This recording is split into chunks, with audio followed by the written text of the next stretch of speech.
अस्सलामुअलैकुम class, this is Mohammad Hashim Zia and you guys are watching mathematics by Hashim Zia. बेटा आज की क्लास के अंदर हम लोग ई कैट के यूईटी के पेपर नंबर 2 को कवर करने के ऊपर मूव करेंगे। आज की क्लास में हम लोग लेक्चर नंबर 2 कवर करेंगे, मैथ्स के पास पेपर्स यूईटी के। तो भाई क्वेश्चन नंबर 1 एग्जामिनर कह रहा है when fx is equal to sin x and x is equal to 0 then the slope will be dash. Examiner आपसे कह रहा है कि भाई तुम्हारे पास एक फंक्शन है और वो फंक्शन जो है वो किसके बराबर है, वो फंक्शन बराबर है sin x के। तो भाई एग्जामिनर कह रहा है स्लोप की वैल्यू क्या होगी। हमेशा याद रखिएगा स्लोप किसके बराबर होता है भाई, जो dy बाई डी एक्स होता है आपके पास, ये क्या होता है, ये आपका स्लोप होता है। तो अगर मुझे फंक्शन गिवन है यानी कि y की वैल्यू sin x के बराबर है, तो अगर मैं इसका वन टाइम डेरिवेटिव लूंगा तो क्या बन जाएगा, f प्राइम x। तो भाई f प्राइम x की वैल्यू क्या आ जाएगी, sin x का डेरिवेटिव होता है cos x के बराबर, यानी कि स्लोप की वैल्यू आ गई cos x के बराबर। एग्जामिनर ने कहा भाई कि x अप्रोच कर रहा है कहां पे, जीरो के ऊपर, तो आपने सिंपल x की जगह पे जीरो को प्लॉट कर देना है, तो ये cos जीरो आ जाएगा। cos जीरो किसके बराबर होता है, 1 के। तो करेक्ट आंसर क्या है, 1 के बराबर। क्वेश्चन हमारा सॉल्व हो गया। अच्छा बेटा अब देखो हमारे पास जो नेक्स्ट क्वेश्चन आ रहा है, इसमें एग्जामिनर कहता है कि r की वैल्यू किसके बराबर है। अब देखो r किसे कहते हैं, r का मतलब है सर्कम रेडियस, यानी कि एग्जामिनर कह रहे हैं कि भाई सर्कम रेडियस किसके बराबर होगा। देखो बेटा सर्कम रेडियस कैलकुलेट करने का फॉर्मूला क्या होता है, इन रेडियस कैलकुलेट करने का फॉर्मूला क्या होता है, या स्क्वायर रेडियस का फॉर्मूला क्या होता है, पेपर में बहुत ज्यादा आता है। तो भाई सर्कम रेडियस कभी भी अगर कैलकुलेट करना है, इसको कैलकुलेट करने का फॉर्मूला होता है A B C divided by 4 delta. Clear है। इसी तरीके से अगर आपको इन रेडियस कैलकुलेट करना है, तो इन रेडियस को कैलकुलेट करने का फॉर्मूला क्या होता है, ये होता है simple area of a triangle divided by semi parameter यानी कि डेल्टा डिवाइडेड बाय एस। या फिर अगर आपके पास क्वेश्चन आ जाता है आर वन कैलकुलेट करने के लिए, तो आर वन का मतलब होता है स्क्राइब रेडियस। इसको कैलकुलेट करने का फॉर्मूला होता है, अगर आर वन है तो ये होगा delta divided by S minus का ए, अगर आर टू है तो delta divided by S minus का बी, अगर आर थ्री है तो delta divided by S minus का सी। इसी तरीके से बहुत दफा जो एक क्वेश्चन यूईटी के पेपर्स के अंदर आता है वो आता है कि अगर ट्राइंगल इक्विलेटरल है तो सर्कम रेडियस का फॉर्मूला क्या होगा। रिमेंबर दिस थिंग कि अगर आपका दुनिया में कभी भी ट्राइंगल इक्विलेटरल है, उस सूरत के अंदर सर्कम रेडियस कैलकुलेट करने का फॉर्मूला होता है साइड ऑफ अ ट्राइंगल, और नीचे डिवीजन के अंदर हमारे पास आ जाता है सिंपल अंडर रूट थ्री का अंडर रूट थ्री। सिमिलरली अगर ट्राइंगल इक्विलेटरल है तो इन रेडियस कैलकुलेट करने का फॉर्मूला क्या होता है, ये होता है under root three divided by six into side of a triangle एरिडिस का एरिडिस। तो ये कुछ बुनियादी तरीन बातें जो आपको बड़े बेहतर तरीके से मालूम होनी चाहिए। अच्छा सिमिलरली स्क्राइब रेडियस का फॉर्मूला भी आता है कि भाई अगर तुम्हारा रेडियस क्या है, स्क्राइब्ड है, तो R one R two R three आपस में बराबर होते हैं, और आपका अगर ट्राइंगल इक्विलेटरल है तो स्क्राइब रेडियस किसके बराबर होगा, ये बराबर होगा under root three divided by two into X के बराबर। इस चीजों को जहन में रखिएगा, बड़ी बुनियादी बातें हैं। एरिया ऑफ अ ट्राइंगल, अगर आपका ट्राइंगल इक्विलेटरल है तो ये बराबर होता है root three divided by two into side के स्क्वायर के। ये बेसिक फॉर्मुलाज हैं जो कि पेपर में बहुत ज्यादा आते हैं। इसके अलावा इनके रेशियो का एक कॉन्सेप्ट होता है, बहुत पेपर में आता है। चलो मैं वो भी बता देता हूँ, क्योंकि पास पेपर्स में आपको बेतहाशा मिलेगा कि भाई आपके पास जो स्क्राइब रेडियस होता है सबसे बड़ा होता है। तो अगर मैं स्क्राइब रेडियस का रेशियो ले रहा हूं किसके साथ, अगर मैं स्क्राइब रेडियस का रेशियो ले रहा हूं सर्कम रेडियस के साथ और फिर इन रेडियस के साथ, तो इनका फॉर्मूला क्या होता है रेशियो का, ये होता है three ratio two ratio one. सबसे बड़ा होता है scribe radius, then circum radius, then in radius. या फिर अगर ऐसे करके लिखा हुआ है R capital R then R one, तो आपका रेशियो का फॉर्मूला क्या बन जाएगा, one ratio two ratio three. भाई ये मोस्ट इंपॉर्टेंट एमसीक्यू है ट्रिगोनोमेट्री के, जो आपको बहुत ज्यादा पेपर में मिलेंगे।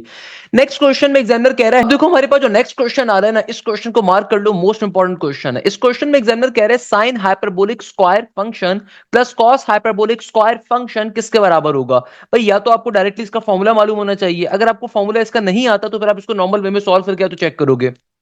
भाई देखो कभी भी अगर आपसे एग्जामिनर पूछता है, अगर कभी भी एग्जामिनर आपसे ये पूछ रहा है कि भाई sine hyperbolic square function plus का कॉस हाइपरबोलिक फंक्शन स्क्वायर किसके बराबर होगा, तो रिमेंबर दिस थिंग, ये बराबर होता है किसके, ये बराबर होता है cos hyperbolic function into two x के, यानी कि cos hyperbolic function into two x के, ये बराबर होता है।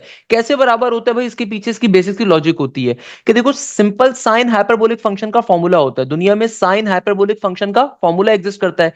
क्या फॉर्मूला होता है, ई की पावर एक्स नेगेटिव का ई की पावर नेगेटिव एक्स और नीचे डिवीजन में टू का टू। क्लियर है। सिमिलरली हमारे पास कॉस हाइपरबोलिक फंक्शन का फॉर्मूला होता है। क्या फॉर्मूला होता है, ये होता है ई की पावर एक्स प्लस का ई की पावर नेगेटिव एक्स डिवीजन में टू। चूंकि यहाँ पे स्क्वायर आ रहा है तो हम यहाँ पे क्या करेंगे, स्क्वायर अप्लाई करेंगे, तो जाहिर सी बात है दोनों टर्म्स के ऊपर, क्योंकि स्क्वायर बेस फंक्शन है ना, तो हमें यहाँ पे क्या करना पड़ेगा, स्क्वायर अप्लाई करना पड़ेगा, स्क्वायर अप्लाई करना पड़ेगा। अब आप इसकी डेरिवेशन को ओपन अप करवाते हो, जब इसकी डेरिवेशन को आप ओपन अप करवाओगे तो आप फिर सिंप्लीफिकेशन के ऊपर लेकर जाओगे, इसका लंबा सा एक काम करोगे कि भाई सिंपल तरीके से ये बन जाएगा मेरे पास ई की पावर एक्स नेगेटिव का ई की power negative x whole power में स्क्वायर और नीचे 2 का स्क्वायर हो जाएगा 4 के बराबर। सिमिलरली ई की पावर x प्लस का ई की पावर नेगेटिव x, यहाँ पे होल पावर में स्क्वायर आएगा, नीचे 2 का स्क्वायर 4। अब ऊपर आपने अप्लाई करना है a माइनस बी के होल स्क्वायर का फॉर्मूला। तो a माइनस बी के होल स्क्वायर का फॉर्मूला अप्लाई करोगे तो क्या बन जाएगा, ई ए का स्क्वायर यानी कि ई की पावर 2x, फिर माइनस का साइन 2 फॉर्मूले का, a की वैल्यू है ई की पावर x, b की वैल्यू है ई की पावर नेगेटिव x, प्लस का साइन इंटू b की पावर के अंदर हमारे पास ये आ जाएगा नेगेटिव का 2x। सही है ना। तो हमने क्या किया, फॉर्मूले को यहाँ पे एक्सपेंड करवा दिया, ओपन करवा दिया, नीचे 2 का स्क्वायर 4 एडिड। सेम काम यहाँ पे करोगे, a प्लस बी का होल स्क्वायर, इन टर्म्स को सिंप्लीफाई करवाओगे। जब आप टर्म्स को सिंप्लीफाई करवाओगे ना तो आपके पास जो अल्टीमेट वैल्यू आएगी वो आ जाएगी e की पावर 2x। आपने इसी तरीके से यहाँ पे भी फॉर्मूले को a प्लस बी के होल स्क्वायर को ओपन करवाना है, फिर इन दोनों को बैठ के प्लस करवाओगे तो आपके पास फाइनली जो वैल्यू आ रही होगी वो आ रही होगी e की पावर 2x प्लस का e की पावर नेगेटिव का 2x, और नीचे डिवीजन में आ रहा होगा 2। तो भाई ये किसके बराबर होगा, ये देखो बराबर होगा e की पावर फंक्शन, e की पावर फंक्शन तो ये बराबर है किसके, cos का cos, हाइपरबोलिक का हाइपरबोलिक। और चूंकि यहाँ पे मेरा फंक्शन क्या आ रहा है 2x आ रहा है तो इसलिए यहाँ पे 2x आ जाएगा। ये इसकी एक बेसिक छोटी सी डेरिवेशन होती है। तो इस पैटर्न के ऊपर इसका आंसर क्या होता है, cos हाइपरबोलिक फंक्शन 2x के बराबर। जब आप इन दोनों टर्म्स का स्क्वायर करवाओगे उसके बाद इन दोनों को एडअप करवाओगे तो तमाम टर्म जब सिंप्लीफाई हो जाएंगे तो आपके पास फाइनली ये वैल्यू बचेगी। तो ये किसके बराबर होगा, cos हाइपरबोलिक फंक्शन, और ये जो पावर में 2x आ रहा है इसका फंक्शन आ जाएगा सिंपल तरीके से। ये इसकी लॉजिक होती है। तो भाई ये इस तरीके से सॉल्व होता है, इसकी डेरिवेशन होती है, बेसिक फॉर्मूला होता है, ये आपको याद होना चाहिए। नेक्स्ट क्वेश्चन में एग्जामिनर कह रहे हैं 1 माइनस का cos alpha divided by sin alpha किसके बराबर होता है। भाई सिंपल तरीके से ट्रिगोनोमेट्री के बहुत सारे क्वेश्चंस पूछे जाते हैं। तो देखो ये आपके पास टेंजेंट अल्फा बाय 2 का फॉर्मूला है। टेंजेंट अल्फा बाय 2 का हमारे पास टेंजेंट का हाफ एंगल फॉर्मूला क्या होता है, टेंजेंट अल्फा बाय 2 बराबर होता है किसके, 1 माइनस के cos अल्फा cos थीटा, और नीचे डिवीजन में sin अल्फा के बराबर यानी कि sin थीटा के बराबर। सिंपल तरीके से क्वेश्चन सॉल्व हो गया। नेक्स्ट क्वेश्चन में एग्जामिनर कह रहा है if ax square plus 2h square plus by square equal to 0 then the lines are orthogonal when. बेटे ऑर्थोगोनल का मतलब होता है परपेंडिकुलर का होना। तो भाई अगर आपके पास कभी भी होमोजीनियस इक्वेशन मौजूद है तो परपेंडिकुलर लाइंस की कंडीशन क्या होती है, a plus b equal to 0 का होना। इसकी दो तीन कंडीशंस होती हैं भाई, आपको याद होनी चाहिए। अगर तो हमारे पास दुनिया के अंदर कभी भी कॉन्साइडिंग लाइंस होंगी या फिर हमारे पास पर्टिकुलरली कैसी लाइंस है, कॉन्साइडिंग लाइंस, तो उस सूरत में आपकी इक्वेशन होती है एच स्क्वायर माइनस का a b equal to 0। While अगर कभी भी हमारे पास एच स्क्वायर माइनस का ए बी ग्रेटर देन 0 आ रहा है तो इसका मतलब होता है कि लाइंस कैसी हैं, डिस्टिंक्ट है। While on the other hand अगर कभी भी दुनिया के अंदर हमारे पास H square minus A B की वैल्यू लेसर देन 0 आ रही है, इसका मतलब होता है लाइंस इमेजनरी है। वाइल अगर a प्लस बी की वैल्यू 0 के बराबर है तो इसका मतलब होता है लाइंस कैसी हैं, परपेंडिकुलर है या फिर ऑर्थोगोनल है। नेक्स्ट क्वेश्चन में एग्जामिनर कहता है the distance of a point 10 negative 10 from the origin is dash. यानी कि एग्जामिनर कह रहा है ओरिजिन से लेके 10 नेगेटिव 10 का डिस्टेंस क्या होगा। ओरिजिन आपका 0 है, एक पॉइंट आपका आ रहा है 10 नेगेटिव 10। देखो बेटा पहले वाले पॉइंट को आपने क्या बोलना है x1 y1, दूसरे वाले पॉइंट को आपने क्या बोलना है बेटा x2 y2। हम डिस्टेंस निकालने का फॉर्मूला हम सबको पता है क्या होता है, अंडर रूट के अंदर y2 माइनस का y1, तो ये आ जाएगा नेगेटिव 10 नेगेटिव का 0 का होल स्क्वायर, प्लस के साइन के बाद x2 माइनस का x1, तो ये क्या हो जाएगा बेटा, ये हो जाएगा सिंपल 10 माइनस के 0 का होल स्क्वायर। तो सिंपल तरीके से क्या आ जाएगा, ये आ जाएगा आपके पास नेगेटिव 10 का स्क्वायर प्लस के 10 का स्क्वायर हो जाएगा, फिर 10 का स्क्वायर, ये आपके पास 10 का स्क्वायर हो जाएगा। देखो नेगेटिव 10 का स्क्वायर भी प्लस का 100 ही होगा क्योंकि नेगेटिव साइन जो है वो स्क्वायर खत्म कर देगा ना, प्लस में आ जाएगा। तो ये आपके पास क्या हो जाएगा, 100 प्लस 100 200 के बराबर। अब देखो अंडर रूट 200 क्या होगा, इसको सॉल्व करना मुश्किल है। अंडर रूट 200 को हम इसको ब्रेक करवा देते हैं, 2 मल्टीप्लाई बाय 100, 200 क्या होता है 2 मल्टीप्लाई बाय 100, 100 एक परफेक्ट स्क्वायर है तो रूट के बाहर चला जाएगा, 100 का रूट होता है 10 के बराबर और रूट के अंदर क्या बचा 2 बचा। तो आपका सिंपल आंसर क्या आ गया, √2 के बराबर, 10 √2 के बराबर। क्वेश्चन सॉल्व हो गया। नेक्स्ट क्वेश्चन में एग्जामिनर कह रहे हैं the arithmetic mean between 1000 and 4। तो भाई 1000 एंड 4 के दरमियान अर्थमेटिक मीन क्या होगा। भाई अर्थमेटिक मीन निकालने का फॉर्मूला, ये आपका पहला एक्सट्रीम नंबर है, ये आपका दूसरा एक्सट्रीम नंबर है। सिंपल सा फॉर्मूला होता है किसके बराबर, a plus b divided by 2। तो a मेरे पास आ रहा है 1000 के, b मेरे पास आ रहा है 4 के, नीचे डिवीजन में 2 आ गया।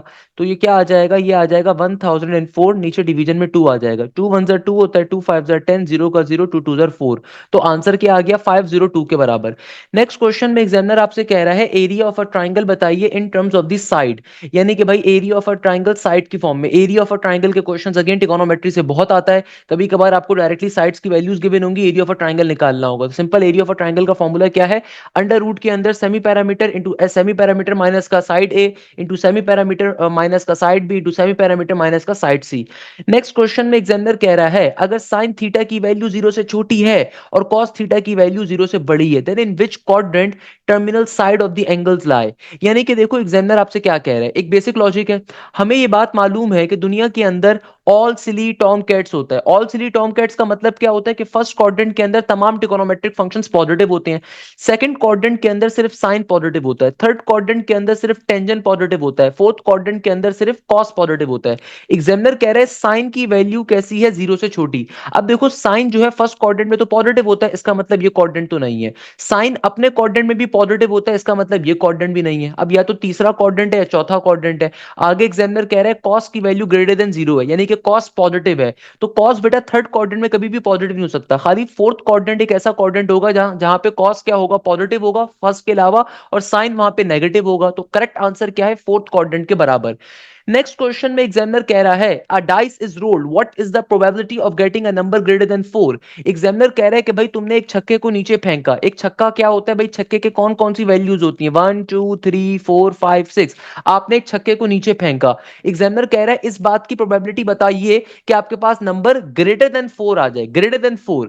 अब देखो मेरे पास प्रोबेबिलिटी के कॉन्सेप्ट के अंदर फॉर्मूला क्या होता है, ऊपर आते हैं सेलेक्टेड इवेंट, नीचे आते हैं टोटल इवेंट। तो एक छक्के के अंदर टोटल कितने इवेंट्स होंगे, 6 इवेंट्स होंगे। तो एग्जामिनर कह रहा है कि भैया ग्रेटर देन 4 का इवेंट होना चाहिए। ग्रेटर देन 4 का इवेंट कौन सा होगा, 5 होगा या 6 होगा, यानी कि दो इवेंट्स होंगे। तो 2/6 बन गया, 2 1 2 एंड 2 3 6। तो मेरा आंसर क्या होगा, 1/3 के बराबर। तो भैया ये आपके पास क्वेश्चन भी सॉल्व हो गया। अच्छा एक और क्वेश्चन जो हमारे पास पेपर में आया, थ्योरेटिकल एमसीक्यूज है, इंपॉर्टेंट एमसीक्यूज है। एग्जामिनर कहता है साइन थीटा प्लस का साइन स्क्वायर पाई/2 माइनस का थीटा, कहता है इसको सॉल्व करके बताओ। 2011 के 2018 के दोनों के पेपर्स के अंदर ये क्वेश्चन ईकेट के अंदर पूछा जा चुका है। तो भाई इस क्वेश्चन को सॉल्व कैसे करोगे। देखो इस क्वेश्चन में एग्जामिनर ने आपको और कोई चीज नहीं बताई हुई। एग्जामिनर कह रहे हैं साइन थीटा प्लस का साइन स्क्वायर पाई/2 माइनस का थीटा। अब देखो हमें एक लॉजिक पता है कि दुनिया के अंदर कभी भी अगर आपके पास साइन पाई/2 माइनस का थीटा मौजूद हो तो ये किसके बराबर होता है। देखो यहां पे आप शॉर्टकट को अप्लाई करोगे, आपका रेफरेंस एंगल क्या आ रहा है, 90 डिग्री का आ रहा है। तो आपके क्वेश्चन में जो ट्रिगोनोमेट्रिक फंक्शन है आंसर में क्या हो जाएगा, चेंज, और जो भी दूसरा एंगल आ रहा है वो एडिटिव आ जाएगा। अब आप देखोगे आया पॉजिटिव में है कि नेगेटिव में है। तो पाई/2 माइनस का थीटा का मतलब क्या है, पाई/2 यानी कि 90। तो 90 माइनस का थीटा यानी कि फर्स्ट क्वाड्रेंट में अप्लाई कर रहे हो, तो फर्स्ट क्वाड्रेंट के अंदर साइन कैसा होगा, पॉजिटिव होगा, यानी कि साइन पाई/2 माइनस का थीटा बराबर होता है कॉस थीटा के। मगर यहां पे गिवन था साइन स्क्वायर, यहां पे क्या गिवन था, साइन स्क्वायर। तो इसका मतलब यहां पे भी स्क्वायर लगा दीजिए। तो इसका मतलब क्या हुआ, इसका मतलब ये हुआ, ये बन गया साइन थीटा का साइन थीटा प्लस का साइन, साइन स्क्वायर पाई/2 माइनस थीटा किसके बराबर होगा, ये बराबर होगा सिंपल तरीके से कॉस स्क्वायर थीटा के। हमारे पास जो आंसर्स आ रहे हैं अभी उससे किसी से भी मैच नहीं कर रहा, तो इसको फर्दर सिंप्लीफाई करवाते हैं। तो भाई साइन थीटा का साइन थीटा, आगे आ रहा है कॉस स्क्वायर थीटा। बेटा कॉस स्क्वायर थीटा क्या होता है, देखो हमें ये बात मालूम है बेसिक ट्रिगोनोमेट्री के अंदर, आप तमाम लोगों को ये बात मालूम है कि भाई हमारे पास दुनिया के अंदर साइन स्क्वायर थीटा प्लस का कॉस स्क्वायर थीटा बराबर होता है किसके, 1 के। तो अगर कहीं पे कॉस स्क्वायर थीटा लिखा हुआ है तो वहां पे आप क्या लिख सकते हो, वहां पे आप लिख सकते हो 1 माइनस का साइन स्क्वायर थीटा। तो भाई अभी भी अगर मैं देखूं तो किसी भी ऑप्शन से मैच नहीं कर पा रहा, अभी भी कोई भी ऑप्शन यहाँ पे मैच नहीं हो रहा। तो इसका मतलब क्या है कि आप अपनी तरफ से थीटा की कोई भी वैल्यू डाल सकते हो, या तो थीटा की वैल्यू आप 0 डाल के चेक कर लो। अगर मैं लेट सपोज थीटा की वैल्यू 0 डालता हूं तो क्या बनेगा, ये बन जाएगा मेरे पास सिंपल तरीके से साइन 0। तो साइन 0 क्या होता है, 0 के बराबर, प्लस का 1 माइनस का, यहाँ पे भी अगर मैं 0 डालता हूं तो 0 बन जाएगा, तब उस सूरत में आंसर 1 आता है। अच्छा भाई अगर मैं थीटा की वैल्यू लेट सपोज 90 डिग्री डाल के चेक करता हूं तो साइन 90 बराबर होता है 1 के, फिर प्लस का साइन, फिर आगे 1 माइनस का साइन स्क्वायर। तो अगेन साइन थीटा यानी कि साइन 90, तो साइन 90 1 के बराबर होगा। तो इस 1 से 1 कट गया, अभी भी आंसर देखो 1 ही आएगा। तो इसका पॉसिबल आंसर क्या होगा, option number B, B for balloon. भाई ये क्वेश्चन एक डिफिकल्ट एमसीक्यूज है, इस क्वेश्चन में आपको बीसीक्यू का कॉन्सेप्ट आ रहा है कि आप बेस्ट चूज ऑप्शन के ऊपर जाओगे। कि भाई देखो इस क्वेश्चन की लॉजिक क्या है, सबसे पहले एग्जामिनर कह रहा था साइन थीटा प्लस का साइन स्क्वायर पाई/2 माइनस का थीटा। तो सबसे पहले तो आपने शॉर्टकट को इस्तेमाल करते करते हुए sine square pi by 2 minus theta की वैल्यू कैलकुलेट कर ली। कैसे कि भाई देखो sine pi by 2 minus theta क्या होता है, कॉस थीटा के बराबर। तो अगर स्क्वायर की फॉर्म में आ रहा है तो यहाँ पे भी स्क्वायर आ जाएगा, यानी कि sine square pi by 2 minus theta किसके बराबर है, कॉस स्क्वायर थीटा के। देन पाइथागोरस थ्योरम को इस्तेमाल करते हुए कॉस स्क्वायर थीटा की जगह पे क्या आ गया, 1 माइनस का साइन स्क्वायर थीटा। अब देखो आगे फर्दर सॉल्व नहीं कर सकते इसको, चाहे कुछ भी कर लो, आप फर्दर सॉल्व नहीं कर पाओगे। अगर आप इसको क्वाड्रेटिक इक्वेशन में भी कन्वर्ट करने की कोशिश करते हो, साइन थीटा की जगह पे एक्स आ गया, प्लस का 1 माइनस का एक्स स्क्वायर इक्वल टू 0। उस सूरत में भी कोई फर्क नहीं पड़ेगा, क्योंकि क्वाड्रेटिक इक्वेशन में सिंप्लीफाई नहीं कर पाओगे। तमाम वैल्यूज को अगर मैं एक साइड पे शिफ्ट कर दूं तो ये बन जाएगा एक्स स्क्वायर माइनस का एक्स माइनस का 1 इक्वल टू 0। तो हम किसी भी तरीके से इस क्वेश्चन को सिंप्लीफाई नहीं कर पाएंगे, चाहे कुछ भी हो जाए, हम इसको सॉल्व नहीं कर सकेंगे। सही है ना। तो इसका मतलब क्या है कि आप अपनी तरफ से थीटा की या तो एंगल 0 कंसीडर कर लो या 90 डिग्री कंसीडर कर लो। दोनों सूरतों के अंदर देखो, अगर मैं एंगल 0 डिग्री भी कंसीडर करता हूँ, 90 डिग्री भी करता हूँ, तो मेरा आंसर क्या आएगा, 1 के बराबर ही आएगा। तो भाई जो अगर ये क्वेश्चन पेपर में एग्जैक्टली ये आया हुआ है तो इसका आंसर क्या होगा, इसका पॉसिबल आंसर आपके पास option number B, B for balloon के बराबर आएगा। अच्छा बेटे अब देखो हमारे पास जो नेक्स्ट क्वेश्चन आ रहा है, इसमें एग्जामिनर कहता है द मल्टीप्लिकेटिव इनवर्स ऑफ 1,5। अब देखो भाई इस क्वेश्चन को कैसे सॉल्व करेंगे, एग्जामिनर आपसे कह रहा है मल्टीप्लिकेटिव इनवर्स। आपने ऑप्शंस को नहीं देख रहा, ऑप्शंस में गलती है। भाई मल्टीप्लिकेटिव इनवर्स निकालने का फॉर्मूला क्या होता है, ये होता है आपके पास जो भी रियल पार्ट आ रहा है उसको लिखोगे, नीचे डिवीजन में रियल पार्ट का स्क्वायर, प्लस के साइन के बाद इमेजनरी पार्ट का स्क्वायर, कॉमा, फिर आपके पास जो भी इमेजनरी पार्ट आ रहा है वो नेगेटिव साइन के साथ आएगा। सही है ना, नेगेटिव साइन के साथ आएगा। आप अपने इमेजिनरी पार्ट को लिखोगे, अगेन डिवीजन में रियल पार्ट का स्क्वायर प्लस इमेजिनरी पार्ट का स्क्वायर। तो ये क्या बन गया, 1 का 1, 1 का स्क्वायर 1 होता है, 5 का स्क्वायर 25 होता है, 25 प्लस का 1 इट शुड बिकम 26, कॉमा का कॉमा, नेगेटिव 5 का नेगेटिव 5, नीचे डिवीजन में अगेन 1 का स्क्वायर 1, 5 का स्क्वायर 25, 25 प्लस का 1 26 के बराबर। अगर तो आपके पास यही ऑप्शंस पेपर में आ रहे हैं तो फिर उस सूरत में देखो हमारा करेक्ट आंसर कौन सा बनेगा, ऑप्शन नंबर बी करेक्ट नहीं हो सकता, क्योंकि यहां पे देखो आपके पास जो साइन आ रहा है वो रियल पार्ट पे आ रहा है, जो कि इनकरेक्ट है। हमारा साइन कहां पर आ रहा था, इमेजनरी पार्ट के ऊपर। इसका मतलब ऑप्शन बी तो कभी भी सही नहीं हो सकता। ऑप्शन सी को अगर मैं देखूं तो भाई यहां पे दोनों टर्म्स के अंदर साइन आ रहा है, ये भी इनकरेक्ट है। ऑप्शन डी में साइन ही नहीं आ रहा, ये भी इनकरेक्ट है। तो खाली कोई भी पॉसिबल आंसर अगर हो सकता है, अगर तो मोस्ट क्लोजेस्ट आंसर होगा वो ऑप्शन नंबर ए होगा। ऑल्दो ऑप्शन नंबर ए में अंडर रूट 26 आ रहा है, इट्स नॉट पॉसिबल देयर, क्योंकि हमारे पास 26 आ रहा है। तो अगर आप इसको रैशनलाइज भी करवा लो ना, रैशनलाइज भी अगर आप इसे करवा लो तो कैसे करवाओगे, 26 इसके बराबर होगा। अगर मैं यहां पे लिखूं रूट 26 इंटू रूट 26, तो वो बराबर होगा किसके, 1/26 के। मगर यहां पे देखो सिर्फ एक दफा रूट में 26 लिखा हुआ है, इसका मतलब यहां पे कोई गलती है। मगर अगेन जो मोस्ट पॉसिबल आंसर होगा वो ऑप्शन नंबर ए कंसीडर किया जाएगा। नेक्स्ट क्वेश्चन में एग्जामिनर कहता है the real part of under root 3 प्लस आयोटा का होल स्क्वायर। ये वाला एमसीक्यूज हम लोगों ने लास्ट लेक्चर में भी कवर किया था, इससे मिलता जुलता। भाई इस तरह के एमसीक्यूज को कैसे सॉल्व करोगे, बेटा सिंपल a प्लस बी का होल स्क्वायर, तो आपके पास जो भी a की टर्म आ रही है उसका स्क्वायर लोगे, प्लस का साइन 2 का 2, a किसके बराबर है, अंडर रूट 3 के, और आपके पास b बराबर है किसके, आयोटा के, फिर प्लस का साइन b का स्क्वायर यानी कि आयोटा का स्क्वायर। तो रूट 3 का स्क्वायर हो जाएगा 3 के बराबर, आगे आ जाएगा सिंपल 2 रूट 3। आयोटा का स्क्वायर क्या होता है बेटा, -1 के बराबर, 3 में से 1 निकालोगे 2 बचेगा, तो ये आ जाएगा मेरे पास 2 प्लस का 2 रूट 3। तो भाई हमारे पास सिंपल तरीके से रियल पार्ट किसके बराबर है, पॉजिटिव के 2 के। तो option number A is the correct answer. हमारे पास जो नेक्स्ट क्वेश्चन आ रहा है इंपॉर्टेंट क्वेश्चन है, मार्क कर लो। एग्जामिनर कह रहा है कि भाई क्यू की इंप्लीकेशन अगर पी के ऊपर है और ये सिर्फ और सिर्फ फॉल्स स्टेटमेंट शो कर रहा है, तो बताइए ऐसा कब पॉसिबल होगा। तो भाई पहले कंडीशन में वो कह रहा है कि क्यू ट्रू है मगर पी फॉल्स है, तो बात तो सही कर रहा है कि भाई क्यू कैसा है, क्यू आपके पास ट्रू है मगर पी कैसा है, पी फॉल्स आ रहा है। कि भाई बिल्कुल सही बात है, ये वो केस होगा जहां पे आपके पास क्यू इंप्लीकेशन पी कैसी है, फॉल्स है, क्योंकि क्यू मेरे पास ट्रू के बराबर है मगर पी मेरे पास फॉल्स के बराबर है। तो मेरा ओवरऑल आंसर क्या होगा, फॉल्स के बराबर होगा। ये बिल्कुल सही बात कर रहा है, इंप्लीकेशन हमारी सही होगी, क्योंकि इंप्लीकेशन होल्ड ही नहीं करेगी आपकी। मगर देखो ऑप्शन नंबर बी भी चलो चेक करते हैं। ऑप्शन नंबर बी में एग्जामिनर कह रहा है कि भाई क्यू अगर फॉल्स हो मगर पी ट्रू हो जाए, तो ऐसा तो पॉसिबल नहीं है कि इनपुट मेरा क्या आ जाए, फॉल्स हो, मगर मेरा आउटपुट कैसा आ जाए, ट्रू आ जाए। यानी कि भाई ये स्टेटमेंट गलत है। कि भाई अगर मैं कहता हूं कि क्यू इंप्लीकेशन पी, ये तो हमेशा ट्रू होगी क्योंकि ट्रुथ वैल्यू ऑफ पी होगी, तो हमारे पास यहाँ पे इंप्लीकेशन फॉल्स की तो नहीं आ सकती, क्योंकि क्वेश्चन में आपसे कहा हुआ है फॉल्स की इंप्लीकेशन चाहिए हमें। तो एग्जामिनर क्या कह रहा है, एग्जामिनर कह रहा है कि भाई अगर क्यू फॉल्स हो मगर पी ट्रू हो, ये तो पॉसिबल नहीं, ये तो हमेशा ट्रुथ की कंडीशन होती है। या फिर एग्जामिनर आगे कह रहा है बोथ फॉल्स या बोथ ट्रू। तो भाई अगर दोनों के दोनों एलिमेंट्स पी और क्यू दोनों फॉल्स हो तब भी आपको इंप्लीकेशन ट्रू की मिलती है, अगर दोनों के दोनों ट्रू हो तब भी इंप्लीकेशन हमें ट्रू की मिलती है। सही है ना। मगर यहाँ पे हमारी इंप्लीकेशन कैसी है, फॉल्स के। तो ए की स्टेटमेंट खाली करेक्ट है यहाँ पे, option number A for Apple is the correct answer. Next question में एग्जामिनर कह रहा है the first term of the AP is 6, यानी कि आपके पास पहली टर्म एपी के अंदर आ रही है किसके बराबर, 6 के बराबर, और आपको पांचवी टर्म गिवन है एपी की किसके बराबर, A5 की वैल्यू गिवन है 14 के बराबर। एग्जामिनर कह रहा है 20th टर्म क्या होगी। सॉल्व करना बहुत ही आसान है, हमें क्या निकालना है, हमें A20 की वैल्यू को कैलकुलेट करना है। तो भाई सबसे पहले आप कॉमन डिफरेंस निकाल लो। कॉमन डिफरेंस निकालने का या तो शॉर्टकट फॉर्मुला इस्तेमाल करना चाहो वो भी कर सकते हो। चलो शॉर्टकट फॉर्मुले पे सॉल्व करते हैं। कॉमन डिफरेंस शॉर्टकट फॉर्मुले पे कैसे निकालोगे, जो भी आपके पास बड़ी वाली टर्म आ रही है उसको पहले लिखो, उसमें से छोटी वाली टर्म को माइनस करो, फिर नीचे डिवीजन में दोनों के एंस को माइनस करवाओ। तो A5 की वैल्यू क्या है, 14 के बराबर। A1 यानी कि फर्स्ट टर्म की वैल्यू क्या आ रही है, 6 के बराबर। नीचे डिवीजन में 5 में से 1 गया, 4 बचेगा। अगर आप 14 में से 6 को माइनस करते हो, देखो 14 में से अगर आप 6 को माइनस करते हो तो क्या बचता है, 8 बचता है। नीचे 4 का 4, 4 टू जार क्या होता है, 8 के बराबर। तो आपके पास कॉमन डिफरेंस क्या आ गया, 2 के बराबर। हमें क्या निकालना है, A20। तो बेटा A20 कैसे निकालोगे, देखो कभी भी अगर आपको कोई भी अननोन टर्म निकालनी है अर्थमेटिक प्रोग्रेशन में एक शॉर्टकट होता है कि भाई आपको जो भी टर्म निकालनी है उसको यहां पे रखो। जो भी आपको दो टर्म्स गिवन है, जो भी आपको दो टर्म्स गिवन है उनमें से कोई भी एक टर्म उठा के यहां पे रखो, प्लस का साइन लगाओ, और अब ब्रैकेट के अंदर जिस टर्म की वैल्यू निकाल रहे हो उसके एन को रखो, उसमें से जिस वैल्यू को यहां पे रखा है उसके एन को माइनस करवाओ, मल्टीप्लाई बाय कॉमन डिफरेंस। ये सर हाशिम की शॉर्टकट है। तो भैया सिंपल देखो A5 की वैल्यू क्या है, 14 के बराबर।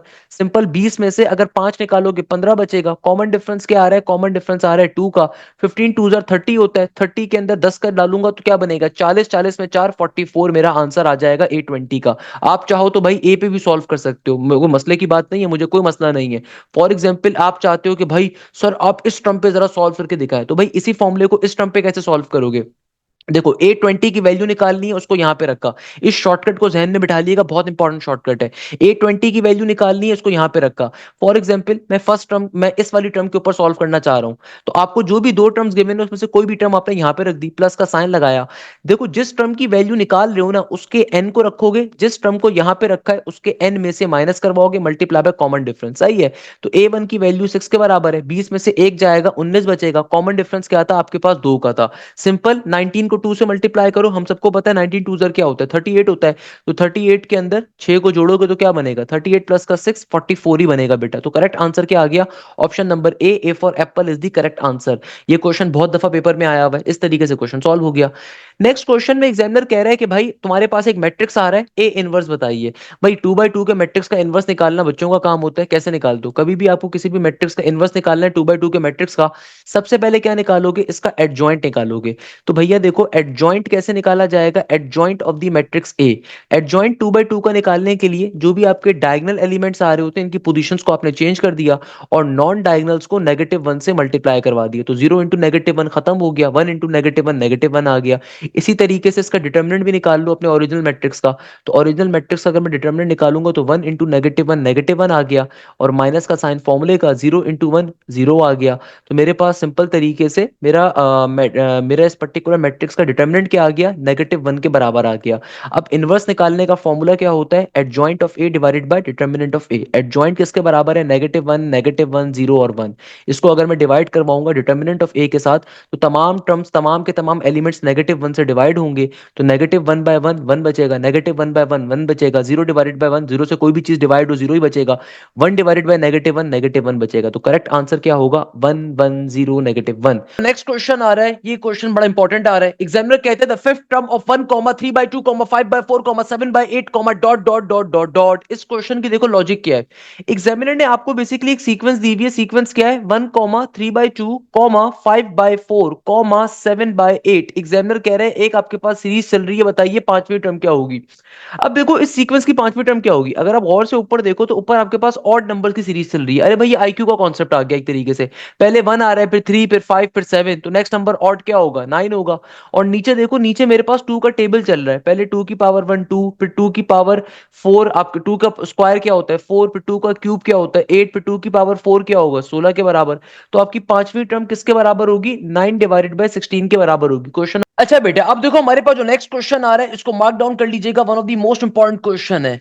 इस क्वेश्चन में एग्जामिनर कहते हैं द वल्गर फ्रैक्शन ऑफ 1.242424242424 ये इंफिनिटी तक जा रहा है। भाई मेरे बैच के बच्चों मुस्कुरा रहे होंगे क्योंकि ये कॉन्सेप्ट कॉन्सेप्ट मैंने ऑलरेडी आप लोगों को अपनी बैच के लेक्चर्स में पढ़ाया हुआ है। बेटा एक एक चीज आप लोगों को डिटेल में बैचेस में कवर करवाई जाती है, पढ़ाई जाती है। अब देखो इस क्वेश्चन को लिखा इस तरीके से भी हम लोग लिख सकते हैं कि भाई आपके पास 1 पॉइंट है और फिर पॉइंट के बाद देखो 242424 क्या हो रहा है, रिपीट हो रहा है। तो हम लोग इसको क्या लिख सकते हैं, 1.24 और 24 के ऊपर ये डॉट डाल दी। इस डॉट का मतलब क्या होता है, इस डॉट का मतलब होता है कि रिकरिंग नंबर है, इंफिनिटी तक ये नंबर क्या हो रहा है, रिपीट हो रहा है। हमारे पास ये नंबर इंफिनिटी तक क्या हो रहा है, रिपीट कर रहा है। इसको सॉल्व करने की शॉर्टकट मैंने आप लोगों को सिखाई थी अपने सीक्वेंस सीरीज के लेक्चर के अंदर। ऐसे क्वेश्चंस को सॉल्व करने की ट्रिक क्या होती है, डेसिमल से पहले जो भी नंबर आ रहा है उसको एडिड एक दफा लिखो, डिवीजन का सिंबल बनाओ।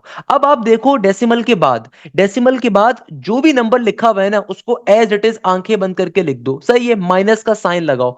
इन दोनों में से देखो डेसिमल के बाद कौन सा ऐसा नंबर है जो रिपीट नहीं कर रहा, डेसिमल के बाद ऐसा कौन सा नंबर है जो रिपीट नहीं कर रहा, उसको यहां पे लिखोगे। अब इस केस में डेसिमल के बाद कोई भी ऐसा नंबर नहीं है जो रिपीट ना कर रहा हो, दोनों नंबर डेसिमल के बाद रिपीट करने वाले नंबर हैं, तो यहां पे 0 आ जाएगा। और नीचे डिवीजन के अंदर जितने रिपीटिंग नंबर्स होते हैं उतने 9 आते हैं, यहां पे दो रिपीटिंग नंबर्स हैं, दो 9 आएंगे। अब इसको सिंप्लीफाई करवा लो, तो बेटा 99 वन जा 99, 99 प्लस का 24, 99 में 24 को जोड़ोगे तो क्या बन जाएगा, ऊपर आ जाएगा 123 और नीचे डिवीजन में 99 के 99 एडिड। तो इसका करेक्ट आंसर क्या होगा, करेक्ट आंसर होगा option number B for balloon is the correct answer. हो सकता है कोई बच्चा बोले सर ये कैसे सॉल्व किया, अरे भाई ये बहुत इंपॉर्टेंट कॉन्सेप्ट है, इसको मैं एक और क्वेश्चन में समझा देता हूं। भाई इस क्वेश्चन को देखिएगा, 2.12 इसके ऊपर आ रहा है डॉट, लेट सपोज ये क्वेश्चन, इसका मतलब क्या है, इसका मतलब है कि भाई 2.12222222 ये क्वेश्चन आ रहा है। एग्जामिनर कहता है इसको वल्गर फ्रैक्शन के अंदर बताइए कैसे सॉल्व करेंगे।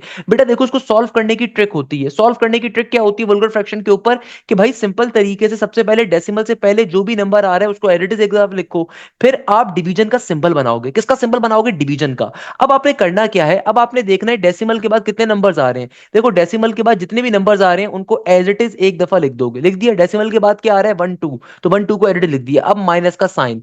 अब देखो जो नंबर रिपीट नहीं कर रहा ना उसको सिर्फ लिखोगे। देखो 1 जो है रिपीट नहीं कर रहा उसको मैंने एडिट लिखना है, लिख दिया। अब आप डिवीजन में जाओगे, जितने नंबर्स रिपीट करने वाले हैं उनकी जगह पे लिखोगे 9। अब देखो एक ही नंबर यहां पे रिपीट होने वाला है तो एक 9 आएगा, और जितने नॉन रिपीटिंग नंबर्स होते हैं उतने 0 आते हैं। तो इसको क्या आंसर आ जाएगा, 90 इंटू 2। इसको सिंप्लीफाई अगर मैं करवाऊं तो क्या बन जाएगा, 2 का 2, 12 में से 1 गया 11, नीचे डिवीजन में 90 का 90, 90 को 2 से मल्टीप्लाई करोगे क्या बनेगा 180, 180 में 11 को जोड़ोगे तो 190 और 100 191, और नीचे डिवीजन में 90 का 90। ये इसका फाइनल आंसर आ गया विद इन सेकंड्स के ऊपर। भाई बात समझ में आ रही है, देखो ये क्वेश्चन पेपर में बहुत आया हुआ है, ये नस का क्वेश्चन है, ये आपके पास यूटी के अंदर भी आया हुआ है। लेट सपोज मैं आपसे कहता हूं आपके पास क्वेश्चन आ रहा है, जरा गौर से बात समझो। देखो अगर बात समझ में नहीं आई ना तो इतनी मेहनत करने का फायदा नहीं है।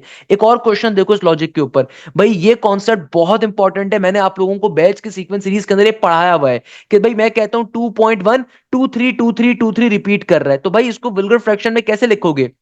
देखो सबसे पहले डेसिमल से पहले वाला नंबर लिखोगे, फिर डिवीजन का साइन बनाओगे। अब आपने करना क्या है, डेसिमल के बाद जो भी नंबर आ रहा है उसको आपने एज इट इज आंखें बंद करके लिख देना है, माइनस का साइन। और जो नंबर रिपीट नहीं कर रहा ना सिर्फ उसको लिखोगे डेसिमल के बाद वाले में। जो नंबर रिपीट नहीं कर रहा तो यहां पे खाली 1 रिपीट नहीं कर रहा वो लिखा जाएगा। अगर यहां पे लेट सपोज 4 होता, 4 रिपीट नहीं कर रहा होता 4 लिखा जाता। जो भी नंबर रिपीट नहीं कर रहा होगा वो लिखा जाएगा। अब आप डिवीजन में जाओगे, डिवीजन में जाने के बाद अब आपने करना क्या है, सिंपल तरीके से जितने रिपीटिंग नंबर्स आ रहे हैं उनकी जगह पे लिखोगे 9। दो नंबर्स रिपीट कर रहे हैं, दो 9 आएंगे। और देखो डेसिमल के बाद एक नंबर ऐसे जो रिपीट नहीं कर रहा तो एक 0 आएगा। इसको सिंप्लीफाई करवा लोगे आंसर आ जाएगा, डेट्स द लॉजिक। कोई मुश्किल चीज नहीं है भाई, नर्सरी क्लास का कॉन्सेप्ट है, बिलीव मी, नर्सरी क्लास का कॉन्सेप्ट है। बताओ भाई बात समझ में आती है, बात पल्ले पड़ती है, तो ये कॉन्सेप्ट बहुत इंपॉर्टेंट है। तो भाई ये तमाम छोटी छोटी बातें आपको जो है ना हम बैजेस के अंदर पढ़ा रहे होते हैं, समझा रहे होते हैं, कवर अप करवा रहे होते हैं। तो भाई अगर आप चाहते हो कि आपकी ई कैट की अच्छी तैयारी हो, नस के नेट 4 की तैयारी अच्छी हो, फास्ट की तैयारी अच्छी हो, जीआईके की तैयारी अच्छी हो, तो लाजमी तौर के ऊपर लाइव क्लासेस के बैच को ज्वाइन करिए। इसमें हम तमाम शॉर्टकट्स को डिस्कस कर रहे होते हैं। नेक्स्ट क्वेश्चन जो हमारे पास है, अब देखो हमारे पास जो यूईटी के पेपर्स के अंदर एक और क्वेश्चन बेतहाशा आपको मिलेगा समेशन का। इस कॉन्सेप्ट को समझ लो बेटा, ये कॉन्सेप्ट कहीं और नहीं मिलने वाला। एग्जामिनर कहते हैं sum of the 1 multiply by 3 plus 5 multiply by 3 plus 9 multiply by 3 plus 13 multiply by 3 plus dot dot dot dot dot plus 3 multiply by 2 N plus 1 is dash. अब देखो एग्जामिनर कह रहे हैं सम की वैल्यू बताइए। एग्जामिनर क्या कह रहे हैं भैया, सम की वैल्यू डिटरमाइन करके बताइए कि सम किसके बराबर होगा। मेजॉरिटी क्वेश्चन में कंफ्यूज हो जाएंगे कि पता नहीं सर सॉल्व कैसे करेंगे, क्या लॉजिक है इस क्वेश्चन की। हालांकि इस क्वेश्चन की लॉजिक बिलीव मी सबसे ज्यादा इंटरेस्टिंग है। कैसे कि देखो अगर आप इस क्वेश्चन को और से देखो ना, आपको जो सीरीज गिवन है यहां पे देखो, आपके पास 1 मल्टीप्लाई बाय 3 आ रहा है, ये पूरी एक ही टर्म है मगर 1 मल्टीप्लाई बाय 3, फिर 5 मल्टीप्लाई बाय 3, फिर 9 मल्टीप्लाई बाय 3, फिर 13 मल्टीप्लाई बाय 3, और देखो लास्ट टर्म जो आ रही है यहाँ पे 3 मल्टीप्लाई बाय 2 एन प्लस 1। तो अगर मैं इस पूरी सीरीज में से 3 को पहले कॉमन निकाल लूं तो मेरे पास सीरीज क्या बन गई, ये बन गया 1, फिर आगे आ गया प्लस के साइन के बाद 5, फिर आगे क्या आ गया, आगे आ गया प्लस के साइन के बाद 9, फिर आगे आ गया प्लस के साइन के बाद 13, और फिर प्लस का dot dot dot into 2n plus का 1। सही है। तो अभी अगर मैं सिर्फ ये 3 के बगैर वाली जो सीरीज आती है इसके ऊपर पहले वर्किंग करके चेक करता हूँ कैसी सीरीज आ रही है, कैसा सीक्वेंस आ रहा है। तो अगर मैं इस सीक्वेंस को जरा गौर से देखूं और इसकी कोई जनरल टर्म कैलकुलेट करने की कोशिश करूं, तो भाई भाई बहुत सिंपल है, मुश्किल नहीं है। आपको देखने में मुश्किल लग रहा है, इसको भी मैं आसान बना दूंगा इंशाल्लाह ताला। अभी देखो आपके पास अभी हमने 3 कॉमन लिया तो मेरी बेसिकली सीरीज सीक्वेंस ये फॉर्म हो रहा है। तो अगर मैं इस सीक्वेंस के अंदर सीरीज में देखूं, मेरी फर्स्ट टर्म क्या है, मेरी फर्स्ट टर्म है 1 के बराबर। तो यहाँ पे देखो कोई कॉमन डिफरेंस आ रहा है, 5 में से 1 जाएगा 4 बचेगा, 9 में से 5 जाएगा 4 ही बचेगा, और 13 में से 9 जाएगा तब भी 4 ही बचेगा, यानी ये कॉमन डिफरेंस 4 का है। तो अगर मैं यहाँ से एक जनरल टर्म कैलकुलेट करूं, हमें n की वैल्यू तो नहीं पता, क्वेश्चन में हमें n भी इस्तेमाल भी हो रहा है, तो मैं कहता हूँ कि n बराबर है किसके, k के। हमें टोटल नंबर ऑफ टर्म्स तो नहीं पता क्योंकि, तो मुझे पता है फॉर्मूला क्या होता है, ये होता है a प्लस का n माइनस का 1 इंटू डी। तो मैंने n की जगह पे k को इस्तेमाल करूं ताकि थोड़ी सी सिमिलरिटी हो सके, थोड़ी डिफरेंस हो सके। तो एक इसके बराबर है 1 के प्लस का साइन के का के माइनस का 1, और कॉमन डिफरेंस क्या है 4 का। तो जाहिर सी बात है जब आप ब्रैकेट को ओपन करवाओगे तो क्या बन जाएगा, ये हो जाएगा 1 प्लस का 4 के माइनस का 4। तो यानी कि मेरे पास जनरल टर्म क्या आ जाएगी, ए के का ए के, और 1 माइनस का 4 नेगेटिव का 3। तो यानी कि जनरल टर्म मेरी किसके बराबर आ जाएगी, ये आ जाएगी सिंपल तरीके से 4 के माइनस के 3 के बराबर। किसके बराबर, 4 के माइनस के 3 के बराबर। तो यानी कि देखो मेरे पास इस कंप्लीट सीक्वेंस की जो जनरल टर्म आ रही है वो इसके बराबर आ रही है। मगर यहाँ पे क्वेश्चन क्या है, समेशन का क्वेश्चन है, सीरीज का क्वेश्चन आ रहा है। अभी हम लोगों ने सीक्वेंस सीरीज के ऊपर आपने सीक्वेंस की जनरल टर्म निकाली है, जो सीक्वेंस गिवन था हमने इसकी जनरल टर्म निकाली है, जबकि यहाँ पे सीरीज गिवन थी। तो हम लोग क्या करेंगे कि भाई हम लोग सिंपल तरीके से 3 का 3 एज इट इज, और इस कंप्लीट सीरीज, ये जो पूरी सीरीज आ रही है ना, तो सीरीज को डिनोट कैसे करते हैं, दुनिया में किसी भी सीरीज को डिनोट किया जाता है समेशन के सिंबल के ऊपर। तो भाई स्टार्टिंग वैल्यू मैं कहता हूं कि मेरी 1 है, और एंडिंग वैल्यू मेरी n तक की है, क्योंकि एग्जामिनर ने n को इस्तेमाल किया हुआ है। सही है ना। अच्छा, और आगे जो टाइप ऑफ सीक्वेंस कैसी आ रही है, ये मेरे पास है सिंपल 4k माइनस का 3। तो मैंने यहाँ पे क्या करा, इस पूरी की पूरी जो सीरीज आ रही थी इसका जो जनरल सीक्वेंस था वो किसके बराबर है, 4k माइनस 3 के। तो यहाँ पे मैंने इसको देखो अब ये समेशन जो है बारी बारी दोनों टर्म्स के ऊपर क्या हो जाएगा, अप्लाई हो जाएगा। तो 3 का 3 एडिट इज समेशन, एक दफा ये समेशन का सिंबल जो है ये एक दफा अप्लाई हो जाएगा किसके ऊपर, 4k के ऊपर। फिर सिमिलरली आगे क्या होगा, ये माइनस का साइन एडिट इज, ये जो समेशन है मेरे पास ये सिंपल तरीके से अप्लाई हो जाएगा किसके ऊपर, 3 के ऊपर। अब देखो बेटा करेंगे क्या, सिंपल तरीके से ये 4 जो है कांस्टेंट है पहले आ गया, और ये जो समेशन है ये मेरे पास सिंपल तरीके से k पे अप्लाई हो जाएगा, क्योंकि 4 तो कांस्टेंट है ना, आपने उठा के पहले लिख दो, तो ये सिंपल k पे अप्लाई हो जाएगा। माइनस का sine summation 1 approaches to n, ये एक दफा 3 पे अप्लाई हो जाएगा। अब देखो k का मतलब क्या है, k आपके पास सिंपल नेचुरल नंबर्स को डिनोट कर रहा है, क्योंकि सिंपल आपके पास टाइप ऑफ फंक्शन कैसा आ रहा है, सिंपल नेचुरल नंबर्स का आ रहा है। भाई देखो समेशन के अंदर ये जो नीचे वाली वैल्यू होती है स्टार्टिंग वैल्यू, ऊपर वाली वैल्यू होती है एंडिंग वैल्यू, और यहाँ पे जो फंक्शन लिखा होता है टाइप ऑफ फंक्शन को डिनोट करता है। तो सिंपल के का मतलब क्या है, सिंपल नेचुरल नंबर्स की सीरीज। और सिंपल नेचुरल नंबर्स की सीरीज क्या होती है, हम सबको पता है सिंपल नेचुरल नंबर्स की सीरीज होती है n इंटू n प्लस का 1, और नीचे डिवीजन में 2 का 2। सही है। माइनस का साइन, यहाँ पे देखो कोई भी फंक्शन नहीं गिवन, सिंपल 3 गिवन है, तो यानी कि समेशन जब इस पे अप्लाई होगा तो ये सिंपल 3n आ जाएगा। अब इसको फर्दर सिंप्लीफाई कैसे करेंगे, 2 1 जार 2, और ये हो जाएगा 2 2 जार 4 के बराबर। किसके बराबर हो जाएगा, 2 2 जार 4 के बराबर। सही है ना। तो अब इसको फर्दर सिंप्लीफाई अगर मैं करता हूँ, बाहर वाला 3 एडिटिस का एडिटिस, यहाँ पर आ गया 2n, ब्रैकेट में आ गया n प्लस का 1, माइनस का 3n का 3n। इसको अगर फर्दर सिंप्लीफाई करेंगे तो क्या बन जाएगा, 3 का 3, यहाँ पे हो जाएगा बेटा ये आपके पास सिंपल तरीके से 2n इंटू एन, ये हो जाएगा 2n² प्लस का 2n माइनस का 3n। यहाँ पे फर्दर अगर मैं सिंप्लीफिकेशन करवाऊं, 3 का 3 एज इट इज, तो भैया 2n² का 2n², 2n में से 3n को माइनस करवाओगे तो माइनस का n बचेगा।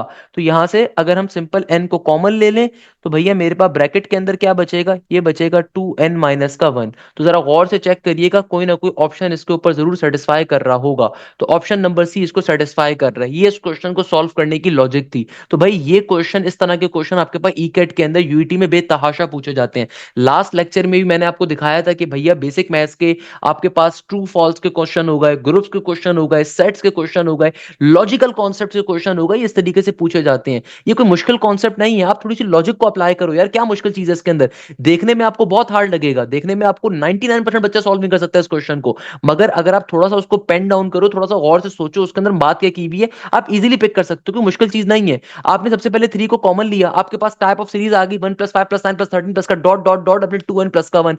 आपने सीक्वेंस के अंदर से इसकी जनरल सीक्वेंस क्रिएट कर ली। जनरल सीक्वेंस कैसे क्रिएट कर ली, सिंपल जनरल टर्म फॉर्मूला जो होता है उसके ऊपर जनरल सीक्वेंस आ गई, उसको मैंने उठा के यहाँ पे डाल दिया। सही है। अब चूंकि सीरीज की फॉर्म में बात की जा रही है, हमें सम कैलकुलेट करना है, तो हमने समेशन का सिंबल लेकर आए। स्टार्टिंग वैल्यू 1 रखी, एंडिंग वैल्यू n तक की रखी, क्योंकि हमें तो नहीं पता एंडिंग वैल्यू कहां तक की है, स्टार्टिंग वैल्यू हम लोगों ने 1 की रखी। अब इसको सिंप्लीफिकेशन पे लेकर आए। सिंपल यहाँ पे k के ऊपर समेशन कैसे अप्लाई होगा, सिंपल नेचुरल नंबर की सीरीज अप्लाई करी, किसके बराबर होती है, n into n plus 1 divide by 2 के 3, यानी कि कांस्टेंट पे जब समेशन अप्लाई होगा तो सिंपल आपके पास n एक ही दफा लिखा जाता है। जब कभी समेशन कांस्टेंट पे अप्लाई होता है सिंपल n एक दफा आ जाता है, सही है, क्योंकि एक ही दफा वो n की वैल्यू आएगी। तो इसको सिंप्लीफाई करवाया, सिंप्लीफाई करके आंसर आ गया। व्हाट्स द प्रॉब्लम हियर भाई, सिंपल तरीके से क्वेश्चन सॉल्व हो गया। बताओ भाई, बात समझ में आती है, बात क्लियर होती है कि नहीं होती है। भाई रोजे की हालत में इतनी मुश्किल से ये लेक्चर वीडियो डिजाइन कर रहा हूं, तो जल्दी से बताओ भाई, बात पल्ले पड़ती है, बात क्लियर होती है कि नहीं होती। और अगर क्लियर होती है तो भाई आसान नहीं है, आसान बनाया गया है। तो भाई ग्रुप के अंदर, बैजेस के अंदर आपको तमाम के तमाम कॉन्सेप्ट्स मैंने ऑलरेडी दिए हुए थे। पिछला क्वेश्चन वल्गर फ्रैक्शन का आया हुआ था, आपको पढ़ाया हुआ, एक एक चीज आपको बेटा ग्रुप के अंदर पढ़ाई हुई है।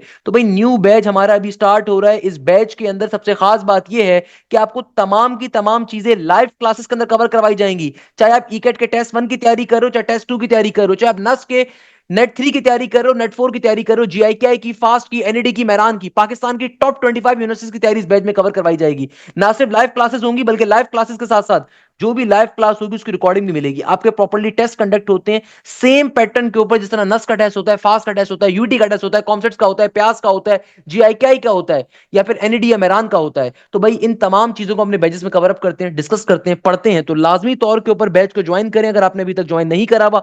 न्यू बैच अभी लास्ट वीक के अंदर ही स्टार्ट हुआ है, तो बेटा उस ग्रुप को आप ज्वाइन करो। उससे फायदा ये होगा कि भाई मल्टीपल टाइम्स आपका कोर्स कवर करवाया जाएगा, मल्टीपल टाइम्स आपको चीजें गो थ्रू करवाई जाएंगी। अच्छा बेटा, अब देखो हमारे पास जो नेक्स्ट क्वेश्चन आ रहा है, इसमें एग्जामिनर कहता है साइन थीटा बाई 2 किसके बराबर है। भाई देखो, मैं आपको दो ट्रिक्स बता रहा हूं, इसको जहन में रखिएगा बेटा। दुनिया में कुछ करो ना करो, इन दो फॉर्मुलाज को याद रख लीजिएगा। ये ट्रिगोनोमेट्री के अंदर जो हाफ एंगल फॉर्मुलाज होते हैं, ये उससे ड्राइव हुए हुए दो फॉर्मुलाज होते हैं। भाई आपको याद है ट्रिगोनोमेट्री में हमारे पास एक फॉर्मूला होता था कि 1 प्लस का कॉस 2 थीटा किसके बराबर है। आप लोग बोलोगे सर ये बराबर होता था 2 कॉस स्क्वायर थीटा के। 1 प्लस का कॉस 2 थीटा किसके बराबर है, 2 कॉस स्क्वायर थीटा के। तो भाई अगर मैं इसको हाफ एंगल पे लिखूं तो क्या बन जाएगा, ये बन जाएगा सिंपल 1 प्लस का कॉस थीटा किसके बराबर आ जाएगा, ये आ जाएगा बेटा 2 cos square, 2 cos square theta by 2 के। सही है ना। सिमिलरली अगर आपके पास कहीं पे लिखा हुआ आ रहा है, क्या चीज आपके पास लिखा हुआ आ रहा है 1 माइनस का कॉस थीटा, तो ये किसके बराबर होता है बेटा, ये बराबर होता है हमारे पास 2 साइन स्क्वायर थीटा बाई 2 के। भाई जिंदगी में कुछ करो ना करो, खुदारा इन दो फॉर्मुलाज को बस याद कर लेना। ये हाफ एंगल फॉर्मुलाज हैं, बहुत इंपॉर्टेंट फॉर्मुलाज हैं। ये आपको पास नस्ट के अंदर फास्ट में इतने ज्यादा पूछे जाएंगे, आपको आइडिया भी नहीं है। तो भाई अगर मुझसे एग्जामिनर पूछा है ना साइन थीटा बाई 2 क्या होगा, देखो साइन थीटा बाई 2 किसके बराबर होगा, ये 2 यहाँ पे मल्टीप्लाई हो रहा है, वहां पे जाके डिवाइड कर दो, सही है ना, फिर स्क्वायरिंग बोथ साइड कर दो। तो मेरे पास साइन थीटा बाई 2 की वैल्यू क्या होगी, अगर मुझे let suppose sine theta by 2 चाहिए, स्क्वायरिंग बोथ साइड करूंगा ना बेटा, स्क्वायरिंग बोथ साइड करूंगा तो ये 2 यहाँ पे मल्टीप्लाई हो रहा है, वहां पे जाके क्या हो जाएगा डिवाइड, तो ये बन जाएगा 1 माइनस का कॉस थीटा, नीचे डिवीजन में 2 का 2 और अंडर रूट पूरी टर्म पर आएगा। तो याद रखिएगा रूट के अंदर 1 माइनस का कॉस थीटा बाई 2 किसके बराबर होता है, साइन थीटा बाई 2 के। तो यहाँ पे कोई भी ऑप्शन सेटिस्फाई नहीं कर रहा, तो करेक्ट आंसर क्या होगा, नन ऑफ दीज। क्योंकि साइन थीटा बाई 2 का फॉर्मूला क्या, आप खुद देखो 2 मल्टीप्लाई हो रहा है, वहां पे डिवाइड होगा, स्क्वायर को रिमूव करने के लिए अंडर रूट का सहारा लोगे, तो डेट्स द लॉजिक है। सिंपल तरीके से क्वेश्चन हमारा क्या हो गया, सॉल्व हो गया। सिंपल तरीके से क्वेश्चन क्या हो गया बच्चा, हमारा सॉल्व हो गया। ये बहुत इंपॉर्टेंट फॉर्मूला है, बहुत ज्यादा पेपर में आता भी है बेटा। अब देखो हमारे पास जो नेक्स्ट क्वेश्चन आ रहा है, प्लीज इस क्वेश्चन को मार्क कर लीजिए, अक्सर बच्चे इस क्वेश्चन में गलती कर कर आएंगे। एग्जामिनर कहते हैं the principal value of sine inverse sine 2 pi by 3। भाई एक ऐसा क्वेश्चन जो ईकेट के पेपर्स में बहुत आएगा, मैंने आपको 10 दफा ये बात बता चुका हूं ऑलरेडी कि भाई खुदा रहा डोमेन और रेंज के कॉन्सेप्ट को पढ़ के जाइएगा, आपको ट्रिगोनोमेट्रिक फंक्शंस की डोमेन और उनकी रेंजेस मालूम होनी चाहिए। अक्सर बच्चे इस क्वेश्चन को सॉल्व कैसे करेंगे, बोलेंगे सर साइन इनवर्स से साइन कैंसिल आउट हो गया, आंसर आ जाएगा 2 पाई बाय 3 के बराबर। भाई ऐसा नहीं आएगा आंसर, आप लॉजिक को पहले समझो। आपको क्वेश्चन क्या गिवन है, क्वेश्चन गिवन है साइन इनवर्स, आगे क्या आ रहा है, आगे आ रहा है साइन का साइन और फिर आगे आ रहा है ब्रैकेट में 2 पाई बाय 3। देखो साइन इनवर्स की डोमेन, ये साइन इनवर्स का एंगल है ना पूरा का पूरा, एक तरीके से साइन इनवर्स के अंदर वैल्यू डालनी है। तो साइन इनवर्स की डोमेन क्या होती है भाई, साइन इनवर्स की जो डोमेन होती है ना बेटा, वो किसके बराबर होती है, ये बराबर होती है -π/2 से लेके पॉजिटिव के π/2 के दरमियान की। नॉर्मल सी चीज है भाई, इसके बराबर होती है। मगर अगर आप अंदर वाली वैल्यू को थोड़ा सा फिगर आउट करो, अंदर वाली वैल्यू क्या है, अंदर वाली वैल्यू आ रही है आपके पास अभी साइन 2 पाई बाय 3, और 2 पाई बाय 3 कैसा एंगल है, 2 पाई बाय 3 किसके बराबर होता है, अगर आप चेक करना चाहो 2 पाई बाय 3 किसके बराबर होता है, तो भाई इसको 180/π से मल्टीप्लाई डिवाइड करवाओ, तो पाई से पाई खत्म हो गया। 3 के टेबल में 18 कहां पे आता है, 3 6 18, 0 का 0, तो 6 2 12 और 20, यानी कि मेरे पास साइन 2 पाई बाय 3 का मतलब क्या है, ये आ गया साइन 120 के बराबर। भाई मेरे पास साइन इनवर्स के अंदर अगर मेरे पास साइन -90 से लेके +90 तक का एंगल होता है, काबिल कबूल था। -π/2 का मतलब होता है 90, प्लस के π/2 का मतलब होता है पॉजिटिव का 90। तो भाई अगर तो अंदर नेगेटिव के π/2 से लेके पॉजिटिव के π/2 के दरमियान का कोई भी एंगल होता तो वो काबिल कबूल था। मगर अभी अंदर क्या आ रहा है, साइन 120, यानी कि अभी अंदर काबिल कबूल नहीं है, तो इसको काबिल कबूल बनाना पड़ेगा। कैसे बनाओगे भाई, सिंपल तरीके से आप क्या करोगे, आप सिंपल तरीके से यहाँ पे 180 में से 120 को माइनस करवा दो। तो भाई 180 में से अगर मैं सिंपल तरीके से 180 यानी कि पाई में से अगर मैं क्या करवाता हूँ 2 पाई बाय 3 को माइनस, तो क्या आ जाएगा 3 पाई माइनस का 2 पाई, तो ये आ जाएगा सिंपल हमारे पास π/3 के बराबर। यानी कि भाई अगर मैं दूसरा एंगल इसको कन्वर्ट करवाऊंगा, कन्वर्ट करवाने पे क्या बन जाएगा, ये साइन 2 पाई बाय 3, क्योंकि इसकी डोमेन के ऊपर इसकी रेंज के ऊपर ये सॉल्व करना पॉसिबल नहीं है, बाहर साइन इनवर्स आ रहा है। साइन इनवर्स की जो डोमेन होती है वो -π/2 से लेकर +π/2 के दरमियान लाई करती है। अंदर क्या मौजूद है, साइन 2 पाई बाय 3, इसलिए हमें इसका अब दूसरा एंगल निकालना पड़ेगा। दूसरा एंगल कैसे निकालोगे, 180 में से इस एंगल को माइनस करवाओगे, π/3 आ गया। तो यानी कि मैं क्या लिख सकता हूं, साइन इनवर्स का साइन इनवर्स और साइन 2 पाई बाय 3 को, चूंकि इसकी डोमेन में इसकी रेंज में लाई नहीं करता, तो इसको कन्वर्ट करवाएंगे। कन्वर्ट करवाने के लिए 180 में से माइनस करवाया, तो ये अंदर आ गया π/3। अब आप फाइनली साइन इनवर्स से साइन को काटो, तो अब आपका आंसर क्या आएगा, π/3 के बराबर। ये काबिल कबूल है, ये पॉसिबिलिटी है, तो इसका करेक्ट आंसर क्या होगा, π/3 के बराबर। अक्सर बच्चे गलती क्या करते हैं, अक्सर बच्चे गलती ये करते हैं कि भैया आंखें बंद करके साइन इनवर्स से साइन काट दिया। बेटा बेसिक डोमेन और बेसिक रेंज भी तो देखो ना, उसके अंदर वो आ भी रहा है कि नहीं आ रहा। भाई नहीं एग्जिस्ट कर रहा, जब नहीं एग्जिस्ट कर रहा तो उसको लेकर आओगे, उसको फॉर्म करोगे, उसको क्रिएट करोगे, दैट्स द रीजन। इस तरीके से आपका क्वेश्चन सॉल्व होगा। नेक्स्ट क्वेश्चन में एग्जामिनर कहता है the area of a triangle if the sides are 12, 15, 9, यानी कि आपको एक ट्राइंगल की तीनों साइड्स गिवन है, ये साइड ए है, ये साइड बी है, ये साइड सी है। तो भाई कभी भी अगर आपको ट्राइंगल की तीनों साइड्स गिवन हो, मैंने आपको ऊपर भी बताया था एक क्वेश्चन करवाऊंगा, ये क्वेश्चन देखो यूईटी के 2019 के पेपर में आया हुआ है। एग्जामिनर कह रहे हैं तीनों साइड्स की वैल्यूज आपके पास क्या है, 12, 15 और 9, एरिया ऑफ अ ट्राइंगल निकालना है। सबसे पहले सेमी पैरामीटर निकाल लो। सेमी पैरामीटर निकालने का फॉर्मूला क्या होता है, तमाम की तमाम साइड्स का सम करोगे, तमाम की तमाम साइड की वैल्यूज का सम कर दोगे, नीचे डिवीजन में आपके पास क्या आ जाएगा, 2 का 2। सेमी पैरामीटर का मतलब होता है डिवाइडेड बाय 2, आधा, सही ना, पैरामीटर का हाफ। तो 12 के अंदर अगर मैं देखो 12 के अंदर अगर मैं 9 को जोड़ता हूं, तो बेटा 12 प्लस का 9 सिंपल तरीके से किसके बराबर आ जाएगा, 12 में अगर 9 को जोड़ोगे तो ये बन जाएगा 21, और 21 के अंदर 15 को जोड़ूंगा तो क्या आ जाएगा, 21 और 15 35 और 1 36, 36 के बराबर। नीचे डिवीजन में 2 का 2, तो 2 1 जा 2 होता है, और 2 8 जा 16, तो 18 बन गया। अब finally area of a triangle का फॉर्मूला तो क्या हो जाएगा, एस, एस किसके बराबर है, 18 के बराबर, फिर एस माइनस का ए, तो ये बन जाएगा 18 माइनस का ए, फिर एस माइनस का बी, ये बन जाएगा 18 माइनस का बी यानी कि 15, फिर हो जाएगा 18 माइनस का सी, तो ये हो जाएगा 18 माइनस का 9। तो अगर हम इसको सिंप्लीफाई करवाएं, 18 का 18, 18 में से 12 को निकालोगे तो ऑब्वियसली 6 बचना चाहिए, नॉर्मल सी मैथ से भैया 18 में से 12 को निकालोगे तो क्या बचेगा, 6 बचेगा। अच्छा भाई सिमिलरली 18 में से अगर मैं 15 को निकालूंगा तो ऑब्वियसली सी बात है क्या बचेगा भैया, 3 बचेगा आपके पास। 18 में से 15 को निकालोगे तो मेरे पास क्या आ जाएगा, 3 आ जाएगा। और अगर मैं 18 में से 9 को निकालूंगा तो 9 बचेगा। फर्दर सिंप्लीफाई करते हैं भैया इसको, फर्दर सिंप्लीफाई, तो ये क्या बन गया, ये बन गया मेरे पास 18 का 18, और 18 इंटू 6 इंटू 3, 6 3 ज़र अगेन 18 होता है, और एक और 9 का 9 आ गया। अच्छा अब देखो दो तरीकों से सॉल्व कर सकते हो। 18 18 क्या होता है भाई, 18 का स्क्वायर। अब वैसे डायरेक्टली मैथ्स आ रही है, वैसे इसको मल्टीप्लाई करने की जरूरत ही नहीं है। मल्टीप्लाई करने की नीड क्या है भाई, 18 इंटू 18, ये तो 18 का स्क्वायर बन गया ना, 18 इंटू 18 18 का स्क्वायर बन गया। और 9 क्या होता है, 9 होता है हमारे पास दुनिया में 3 का स्क्वायर। तो भाई सिंपल तरीके से रूट्स को ब्रेक डाउन करो, एक 18 चला जाएगा रूट के बाहर, और एक ये 3 भी क्या चला जाएगा रूट के बाहर। तो वैसे ही रूट खत्म हो गया ना, जाहिर सी बात है भाई, कि चूंकि दोनों टर्म्स मल्टीप्लीकेशन की फॉर्म में है, तो रूट दोनों टर्म्स के ऊपर इंडिविजुअली अप्लाई हो जाएगा, स्क्वायर से ये रूट कट गया। सिमिलरली 3 के स्क्वायर पे भी रूट जाएगा, स्क्वायर से रूट कट गया। तो क्या बचा आपके पास, आपके पास बच गया 18 इंटू 3। और हम सबको पता है कि भैया 18 थ्री क्या होता है, 54 के बराबर। तो मेरे पास एरिया ऑफ अ ट्राइंगल क्या आ गया, 54 के बराबर। तो करेक्ट आंसर क्या होगा, option number C, C for cat is the correct answer. Next question में एग्जामिनर कह रहा है, if a line represented by a x square plus का 2h x5 प्लस का बी वाई स्क्वायर, अगर ये लाइंस कैसी है, पैरेलल है। हमेशा याद रखिएगा, अगर लाइंस कैसी हो पैरेलल, तो उस सूरत के अंदर एच स्क्वायर माइनस का ए बी किसके बराबर होता है, जीरो के। ए प्लस बी की वैल्यू अगर जीरो के बराबर हो तो लाइंस परपेंडिकुलर ऑर्थोगोनल होती है, ऊपर पढ़ताया भी था। ये दूसरे पेपर में देखो अगेन ये किस तरह का क्वेश्चन आया हुआ है, यानी कि टॉपिक से क्वेश्चंस बहुत आते हैं। तो अगर लाइंस पैरेलल होती हैं तो हमारी कंडीशन क्या होती है, एच स्क्वायर माइनस का a b equal to zero. अब देखो हमारे पास जो नेक्स्ट क्वेश्चन आ रहा है ना, इसमें एग्जामिनर आपसे क्या कह रहा है, एग्जामिनर कहता है कि भाई अगर जी एक्स का फंक्शन आ रहा है किसके बराबर, नेगेटिव के अंडर रूट 25x स्क्वायर के बराबर। आगे एग्जामिनर मासूमियत के साथ आपसे कहता है कि भाई लिमिट एक्स अप्रोच कर रही है कहां पे, इंफिनिटी के ऊपर। तो बताइए जी एक्स माइनस का जी इंटू वन सही है, और नीचे डिवीजन में एक्स माइनस का वन, कहता है सॉल्व करके बताओ। अब देखो भाई, जहां पे जी एक्स आ रहा है वहां पे जी एक्स की जगह पे जी एक्स का फंक्शन डाल दीजिए, तो क्या बन जाएगा, अंडर रूट के अंदर 25 इंटू एक्स स्क्वायर। और जाहिर सी बात है भाई, आपकी लिमिट एक्स अप्रोच कर रही है इन्फिनिटी के ऊपर, और माइनस का साइन। अब देखो जी इंटू वन का मतलब क्या है, कि आप अपना इनपुट डालो वन का, जहां एक्स आ रहा है वहां वन डाल दो। तो ये बन जाएगा नेगेटिव का अंडर रूट के अंदर 25, और एक्स की जगह पे वन आ जाएगा, तो वन का स्क्वायर वन ही होता है, लिखने की जरूरत नहीं है। नीचे डिवीजन में सिंपल एक्स माइनस का वन। अगर मैं इसको फर्दर सिंप्लीफाई करवाऊं, लिमिट एक्स अप्रोच कर रही है इन्फिनिटी पे, तो भैया नेगेटिव का नेगेटिव रूट 25 बराबर होता है 5 के, एक्स स्क्वायर का रूट बराबर होगा एक्स के, माइनस माइनस प्लस। और अगेन देखो माइनस माइनस प्लस, और अगेन रूट 25 आ जाएगा 5 के बराबर।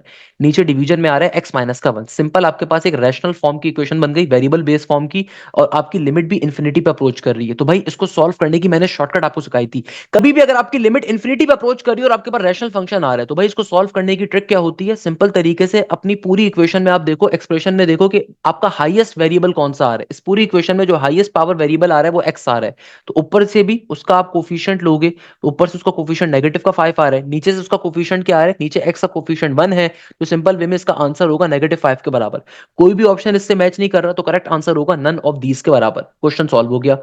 नेक्स्ट क्वेश्चन में एग्जामिनर कहता है, if cos x is equal to 1 then x is equal to dash. तो भाई अगर मेरे पास cos x की वैल्यू आ रही है 1 के बराबर, cos को दूसरी तरफ भेजोगे तो क्या बन जाएगा, ये हो जाएगा cos इनवर्स 1। cos इनवर्स 1 किसके बराबर होता है बेटा, always remember this thing, cos inverse 1 बराबर होता है किसके, जीरो के, सही है ना। cos इनवर्स 1 आपको कहां पे मिलता है, 0 डिग्री पे मिलता है।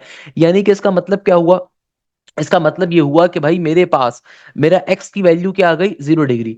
सही है ना, क्योंकि आपको cos 0 पे क्या मिलता है, 1 मिलता है। इसका मतलब आपका करेक्ट आंसर कौन सा है भाई, इसको सॉल्व करने के लिए, इसको जहन में लाने के लिए एक आसान सी ट्रिक है। हमेशा याद रखिएगा x एक्सिस के ऊपर, x देखो इसको सॉल्व करने की एक शॉर्टकट क्या है, कि हमेशा याद रखिएगा x एक्सिस के ऊपर, x एक्सिस के ऊपर कौन कौन से एंगल होते हैं, जीरो होता है आपके पास, 360 डिग्री होता है। सिमिलरली x एक्सिस के ऊपर, पॉजिटिव के x एक्सिस के ऊपर आपके पास 0 डिग्री होता है और 360 डिग्री होता है।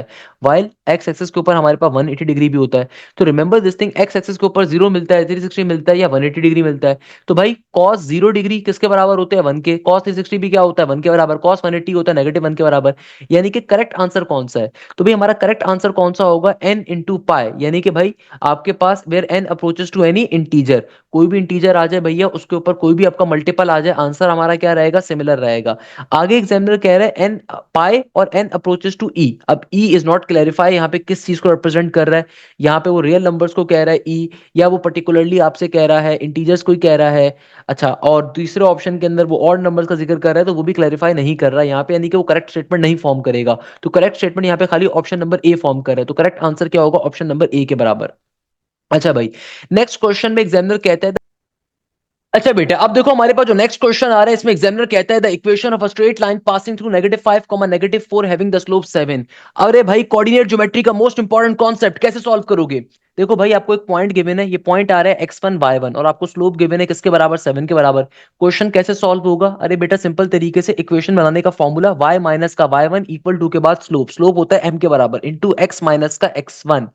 तो भाई कैसे सॉल्व करोगे? y माइनस का y1, y1 किसके बराबर है, -4 के, तो नेगेटिव नेगेटिव पॉजिटिव का 4 हो गया। स्लोप बराबर है 7 के, आगे आ जाएगा x माइनस का x1, x1 बराबर है -5 के, तो नेगेटिव नेगेटिव पॉजिटिव का 5 आ जाएगा। इसको आप सिंप्लीफाई करवा लीजिए, तो क्या बन गया, y प्लस का 4, बल्कि प्लस वाले 4 को दूसरी तरफ भिजवा दो, तो यहाँ पे क्या हो जाएगा, 7x का 7x, 7 5 क्या होता है 35 के बराबर, प्लस का 4 यहाँ पर आएगा, माइनस का 4 हो जाएगा, तो आपकी इक्वेशन क्या आ जाएगी, 7x और प्लस का 35 माइनस का 4, 31 के बराबर। तो यानी कि y की वैल्यू आ जाएगी 7x प्लस का 31 के बराबर। Option number B for banana is the correct answer. Question हमारा सॉल्व हो गया। नेक्स्ट क्वेश्चन में एग्जामिनर कह रहा है which of the following point lies on a circle. आपसे एग्जामिनर कह रहा है कि भाई इन चारों पॉइंट में से एक सर्कल की इक्वेशन गिवन है, कौन सा पॉइंट सर्कल पे लाई कर रहा है। अच्छा देखो, सर्कल की इक्वेशन की खास बात क्या होती है कि बेटा सर्कल की इक्वेशन में एक्स स्क्वायर भी होगा, वाई स्क्वायर भी होगा, दोनों के दोनों हमेशा पॉजिटिव होंगे, और इन दोनों के कोफिशिएंट्स हमेशा क्या होंगे, कोफिशिएंट हमेशा सिमिलर होंगे, कोफिशिएंट हमेशा सेम होंगे। तो आपको ऑल दो इक्वेशन को ओपन करवाने की नीड नहीं है, डायरेक्टली सॉल्व कर सकते हैं, इक्वेशन को ओपन करवाने की जरूरत नहीं है भाई, डायरेक्टली सॉल्व कर सकते हैं। अदरवाइज करवाना चाहो तो आप पे डिपेंड करता है कि भाई लेट सपोज अगर आप इक्वेशन को सिंप्लीफाई करना चाहो तो कैसे करवाओगे। इक्वेशन आ रही है x माइनस 4 का होल स्क्वायर प्लस का y माइनस 3 का होल स्क्वायर, दोनों टर्म्स के नीचे देखो एलसीएम सेम आ रहा है ना, दोनों टर्म्स के नीचे एलसीएम सेम आ रहा है, तो वो इक्वल टू के दूसरी तरफ चला जाएगा तो 25 बन जाएगा। सही है, तो आप इक्वेशन को थोड़ा सा सिंप्लीफाई करवाना चाहो आप पे डिपेंड करता है। अब देखो, अगर ये पॉइंट सर्कल पे लाई कर रहा है, अगर ये वाला पॉइंट सर्कल पे लाई कर रहा है, हमेशा याद रखिएगा दुनिया में कोई भी चीज किसी भी कर्व के ऊपर, किसी भी फिगर के ऊपर अगर लाई कर रही है, लेट सपोज अगर ये पॉइंट इस सर्कल पे लाई कर रहा है, तो ये लाजिम है कि ये पॉइंट इस सर्कल की इक्वेशन को सेटिस्फाई करेगा। तो जहां पहले नंबर के ऊपर जो पॉइंट आ रहा है इसको डाल के चेक कर लेते हैं, तो जहां जहां एक्स आ रहा है वहां पे जीरो डाल दो, तो क्या बन जाएगा, 0 - 4 का होल स्क्वायर प्लस के साइन के बाद 0 - 3 का होल स्क्वायर। ये इक्वेशन को वेरीफाई करना चाहिए। -4 का स्क्वायर क्या होगा 16, प्लस का साइन -3 का स्क्वायर क्या होगा 9, 16 प्लस का 9 25 होता है, इक्वल टू के तरह भी 25 गिवन है, यानी कि ये पॉइंट तो वेरीफाई कर रहा है। अब बहुत सारे बच्चे इसी ऑप्शन में टिक करके आ जाएंगे, अरे भाई क्वेश्चन में गौर से देखो ऑल का लफ्ज आ रहा है, जब कभी क्वेश्चन में both of these, all of these, none of these, इस तरह का कोई भी वर्ड आ रहा हो तो आप दूसरे पॉइंट्स को भी कम से कम चेक कर लिया करो। अब देखो 0,6 वाले पॉइंट को भी चेक कर लेते हैं, तो भाई 0 - 4 का होल स्क्वायर, 0,6 का मतलब है एक्स की जगह पे 0 डालूंगा, वाई की जगह पे 6 डालूंगा, आगे आ जाएगा वाई की जगह पे 6, 6 - 3 का होल स्क्वायर, तो -4 का स्क्वायर 16, 6 में से 3 निकालोगे 3 बचेगा, 3 का स्क्वायर, तो 16 प्लस 3 का स्क्वायर 9, 16 प्लस का 9, अगेन ये भी 25 बन रहा है, यानी कि ये भी वेरीफाई कर रहा है। इसका मतलब ऑल ऑफ दीज करेक्ट होगा। मगर चलो इस पॉइंट को भी चेक कर लेते हैं, तो भाई अगर मैं इस पॉइंट को भी चेक करता हूँ, यानी कि x की जगह पे 9 आएगा, तो 9 माइनस का 4 क्या बन जाएगा 5, 5 का स्क्वायर, और y की जगह पे 3, तो 3 - 3 यानी कि 0 का स्क्वायर, तो 5 का स्क्वायर देखो क्या होता है 25 ही होता है, तो 25 इक्वल टू 25 वेरीफाई कर रहा है, यानी कि इस क्वेश्चन का करेक्ट आंसर क्या था, ऑल ऑफ दीज। इस तरीके से बेटा हम लोगों ने आज की क्लास के अंदर दो पेपर्स को मिला के मैंने आप लोगों को सॉल्व करवाया है। तो आज की क्लास में हमारे ई कैट के यूईटी के सेकंड लेक्चर के अंदर हम लोगों ने मजीद पास्ट पेपर्स को सॉल्व किया। बेटा मेरी कोशिश ये होगी इंशाल्लाह ताला उज़्ज़वजल कि आने वाले दिनों के अंदर जब तक आपकी ई कैट का टेस्ट नहीं होता उससे पहले जितने ई कैट के यूईटी के पेपर्स अवेलेबल हैं तमाम के तमाम आपको सॉल्व करवाऊं, तमाम के तमाम पेपर्स के एमसीक्यूज आपको सॉल्व करवाऊं। रिमेंबर दिस थिंग, अगर आप ई कैट की तैयारी कर रहे हो इन लेक्चर्स को लाजमी तौर पर लीजिएगा। सबसे इंपॉर्टेंट पॉइंट, 2024 के जो ऑथेंटिक ई कैट के पेपर्स थे मैंने वो ऑलरेडी सॉल्व करवाए हुए सारे के सारे, कोई 1.5 घंटे की या 2 घंटे की वीडियो होगी, उसमें मैंने 2024 के जो रीसेंट पेपर्स हैं वो सारे सॉल्व करवाए हुए हैं। भाई ई कैट के पेपर्स बड़ी मुश्किलों से मुझे मिल रहे हैं, to be very honest E cat के पेपर्स कहीं पे भी अवेलेबल नहीं है। आप में से किसी के पास अवेलेबल हो मुझे जरूर पर्सनल पे शेयर करिएगा मेरे व्हाट्सएप नंबर के ऊपर, मगर कहीं पे भी नहीं मिल पा रहे। ये मुश्किल जो लेक्चर में डिजाइन कर रहा हूँ ये बड़ी अजियत में कर रहा हूँ भाई, सिंपल सी बात है। नस के पेपर बड़ी आसानी से मिल जाते हैं, फास्ट के जीआईके के बड़े आसानी से मिल जाते हैं, ई कैट के पेपर्स कहीं से भी नहीं मिल पा रहे थे, बड़ी अजियत में डिजाइन कर रहा हूं मैं आप लोगों के लिए ताकि आप लोग इस बात को समझ सको। 2024 से मैंने एक अपनी तरफ से मैंने कोशिश करी थी 2024 से ऑनवर्ड्स कि जितने भी पेपर्स होते जा रहे थे बच्चों को शेयर कर रहे थे मुझसे, तो मैं आप लोगों के लिए सॉल्व करवा रहा हूं। 2024 के पेपर्स मैंने ऑलरेडी सॉल्व करवाए हुए हैं, अब जितने 2024 से पहले के साल हैं जितने पेपर्स मुझे मिलते जा रहे हैं वो भी आप लोगों को सॉल्व करवा रहा हूं। इसके अलावा अगर आप चाहते हो कि आपकी ई कैट की तैयारी अच्छी हो, अगर आप चाहते हो कि आपकी नस की, फास की, यूईटी की, फंक की तैयारी बहुत अच्छी हो, फंक के अंदर फास भी आती है, यूईटी भी आती है, नस भी आती है, जीआईके भी आती है, प्याज भी आती है, कॉमसेट्स भी अलग से आती है, तो भाई इन तमाम यूनिवर्सिटीज की तैयारी, पाकिस्तान की तमाम टॉप यूनिवर्सिटीज की तैयारी अगर आप कवर करना चाहते हैं तो भाई लाजमी तौर पे बैच को ज्वाइन करें। देखो बैच का फायदा क्या होता है, हमारे बैजेस का सबसे बड़ा फायदा जो आपको मिलता है बैजेस के अंदर कि भाई आपकी तमाम की तमाम सब्जेक्ट्स की लाइव क्लासेस होती हैं। यानी कि बेटा तमाम के तमाम सब्जेक्ट्स आपको लाइव क्लासेस के अंदर कवर करवाए जाते हैं। एक एक चीज आपको लाइव क्लासेस के अंदर पाकिस्तान की टॉप फैकल्टी पढ़ाती है। इधर आप एनटीएस की तैयारी कर रहे हो, नस की, यूईटी की, कॉमसेट्स की, जीआईकेआई की, एनईटी की, मेहरान की, आप किसी भी यूनिवर्सिटी की तैयारी कर रहे हो, आपकी प्रॉपर्ली लाइव क्लासेस होंगी। आपको एनालिटिकल रीजनिंग हो गया, आपके पास आईक्यू का पोर्शन हो गया, बिजनेस मैथ्स हो गई, बेसिक मैथ्स हो गई, जनरल मैथ्स हो गई, एडवांस मैथ्स हो गई, सबकी आपको प्रॉपर्ली क्लासेस मिलती हैं। जो भी लाइव क्लास होती है बेटा उसकी कंप्लीट रिकॉर्डिंग भी आपको मिलती है। यानी कि इनकेस अगर कोई क्लास आपकी मिस हो जाए उसकी रिकॉर्डिंग भी मिलती है। इसके अलावा कंप्लीट कोर्स की रिकॉर्डिंग भी आपको प्रोवाइड की जाती है। इसके अलावा सबसे इंपॉर्टेंट फीचर हमारा होता है कि भाई आपके प्रॉपर्ली टेस्ट कंडक्ट होते हैं सेम पैटर्न के ऊपर, जैसे नस्ट का होता है, फास्ट का होता है, यूईटी का होता है, दूसरी यूनिवर्सिटीज के होते हैं। तो भाई प्रॉपर टाइमर लगा हुआ होता है, आपको एक अंदाजा होता है। क्योंकि देखो आपने जितनी भी प्रैक्टिस कर ली, आपने जितने भी लेक्चर्स दे लिए, असल चीज ये होती है कि आप टेस्टों को देते हो। जब तक आप टेस्ट नहीं दोगे आपकी तैयारी बिल्कुल भी नहीं हो सकती। तो भाई टेस्ट हमारे यहाँ बहुत तरीके से होते हैं। जो भी टेस्ट कंडक्ट होता है उसका प्रॉपर्ली आपको वीडियो सॉल्यूशन प्रोवाइड किया जाता है कि भाई उस टेस्ट में जो क्वेश्चन आया था वो क्वेश्चन सॉल्व कैसे करना है, क्या तरीके का आ रहा है। प्रैक्टिस मटेरियल सारा का सारा हम लोग आपको प्रोवाइड करते हैं। तमाम topical pass papers with solution हम लोग आपको प्रोवाइड करते हैं। इसके अलावा सबसे इंपॉर्टेंट फीचर, आपकी कोई भी प्रैक्टिस मटेरियल सॉल्व करते हुए क्वेरी होती है, कोई प्रॉब्लम होती है, आप हमारे व्हाट्सएप ग्रुप्स के ऊपर 24/7 पूछ सकते हो। इसके अलावा आपकी प्रॉपर्ली क्वेरी सेशंस होते हैं, आपके प्रॉपर्ली बैच के अंदर आपकी क्वेरी की क्लासेस होती हैं जिनको हम डाउट क्लासेस कहते हैं। तो डाउट क्लासेस का फीचर भी आपको मिलता है। आपके तमाम की तमाम चीजें आपको पास पेपर्स की बेसिस के ऊपर कवर करवाई जाती हैं। तो अल्हम्दुलिल्लाह अल्हम्दुलिल्लाह यूईटी के अंदर 300 प्लस का स्कोर हो, नस के अंदर 170 प्लस का स्कोर हो, फास्ट में टॉप पोजीशंस हो, जीआईकेआई के अंदर लास्ट 4 इयर्स के अंदर टॉप पोजीशंस हो। अब्दुल रहमान फैसल जीआईकेआई की जो मैंने वीडियो बनाई थी उसके ऊपर बच्चे का कमेंट भी आप देख सकते हो, जिसकी जीआईकेआई में लास्ट ईयर के अंदर टॉप की पोजीशन थी।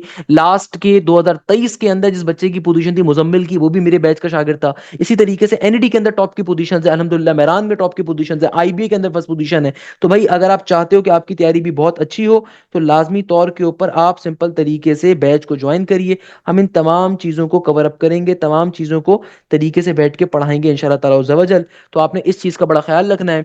न्यू बैच मेरा भी लास्ट वीक में स्टार्ट हुआ, उसको बिल्कुल ज्वाइन कर सकते हैं। जज़ाक अल्लाह, thank you so much. Hashim Zia सानिंग।